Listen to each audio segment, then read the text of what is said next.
आप यहाँ पर हैं, आपका जो घर बन रहा था से जो है वो सारा मिट्टी ला के बुलडोजर्स ला के गिरा दिया गया है, इस हवाले से क्या कहना चाहेंगे? कोई मसला ही नहीं, पहले भी अल्लाह ने बनवा दिया है और उसको भी अभी वही बनवा देंगे। ये तो घर की कोई औकात ही नहीं है। जब बाबा जी फरमाया करते थे, हम कहते हैं फ़इन्ना अबी व वालिदती व इर्दु इर्द मोहम्मद मिन हुजूर, मेरी माँ भी, मेरा बाप भी, मेरे औलाद भी, सब कुछ हुजूर के लिए कुर्बान है।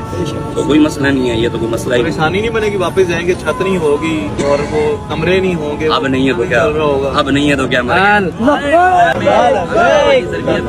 हम रोड पर भी सो लेते हैं, एसी के अंदर भी सो लेते हैं, जो चीज जेल में भी सो लेते हैं, चारपाई के ऊपर भी सो लेते हैं और जनाब नीचे भी सड़क पर भी सो लेते हैं। ये मसला ही नहीं है, कोई मसला नहीं है, बन जाएगा।